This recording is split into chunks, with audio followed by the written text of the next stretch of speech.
The next indicator that we're going to look at is inflation. Inflation is just a general rise in the prices for goods and services. At a moderate 2 to 3% rate, inflation is actually a good thing. What it indicates is that people are spending money in the economy, and so therefore the circular flow is being positively impacted. If it's too high, if inflation gets near 6-7%, that's not a good thing. That means there's too much money supply in circulation, and so therefore you may see increased taxes or increased interest rates in order to stop the amount of money in circulation.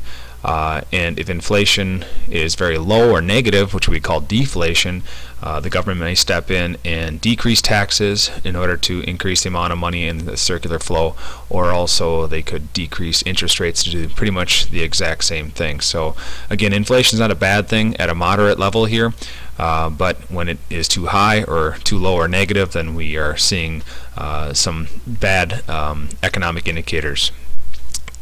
The CPI is just a measure of inflation from one place to the next, or one time period to the next as well. The CPI is also known as the cost of living index, and so therefore it's just looking at what it costs to live in one area of the country versus another, or one spot of the world versus another.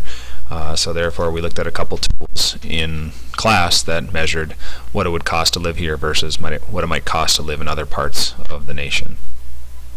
Again, deflation is a situation where there is a reduction in the price of goods and services throughout the economy, and this is not a good thing. What this indicates is that people are not spending money in the circular flow, and therefore you may see other indicators that follow suit. There may be high unemployment, and there's definitely not a lot of people or businesses spending a whole lot of money, and therefore the government may step in and decrease interest rates in order to give people the incentive to continue spending money or to start spending money again in the economy. Recession as an indicator is basically 2 consecutive quarters of negative or declining GDP. It's not a good situation, obviously. If we're in a recession, unemployment's probably high. We may see deflationary pressures on goods and services because people aren't buying things. Retail sales and consumer confidence would also be down. So therefore, recessions obviously are not a good thing. They happen during a contraction period of the business cycle, which we'll be covering here in a little bit, as well as we will in class. During a recession, the government will step in and do some of the same things that they've done when other economic indicators are not performing at their best. They may cut taxes or decrease interest rates, or also stimulate spending through stimulus packages. Looking at trade, or exports versus imports, can also indicate something about our economy. If we are running a trade balance, that means our exports are equal to our imports, and that's a good situation to have. When we run trade deficits, it basically means we're buying more than what we're selling. This is not a good situation because it hurts domestic growth, and not only that, but the value of the dollar falls. We are increasingly reliant on foreign markets, and our debt also increases. But when we run a trade surplus, when we export more than we import, in other words, all these things are exactly the opposite, and that's a better situation to be in because you're not contributing to your national debt. The value of the dollar is increasing, and we're not relying on foreign markets nearly as much. Retail sales are another indicator that we can look at to measure the health of the economy.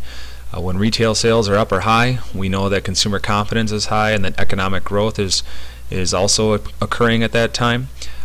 If retail sales are too high, however, this could lead to inflation and our debt could get out of control. When retail sales are low, however, we know that consumer confidence is low. There may be high unemployment. We may experience deflationary prices on goods and services. There may be a recession that follows. Good thing about it, however, would be that we have price drops for consumers, so that's good for anyone that does have a job. And we would also see a possible decrease in interest rates, which would free up spending for both businesses and consumers. Energy and commodity prices or food prices can also tell us a little bit about the economy. If energy costs are really high, then we have less consumer spending, less people contributing to the economy. The circular flow would then slow down, retail sales would be down, consumer confidence would also be down. We'd see increased consumer debt loads as well. If energy prices, however, are decreasing or are lower, then the exact opposite can happen here. We have more money to spend in the economy and other things. There's higher consumer confidence and higher economic growth. Our GDP would be positively impacted. And we could also work to decrease our national debt because there'd be more taxable activity for the federal government. Lastly, I just want to talk about the business cycle. We'll go over this in more depth in class, but basically in our economy, we go through cycles where we see economic indicators going through periods of growth and then in periods of contraction as well.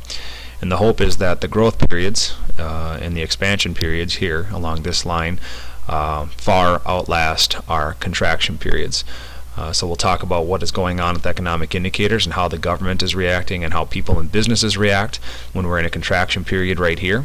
And then we'll talk about what happens in a recovery period amongst those economic indicators and eventually into the prosperity as well. So we'll tie in all of the economic indicators to this business cycle in class.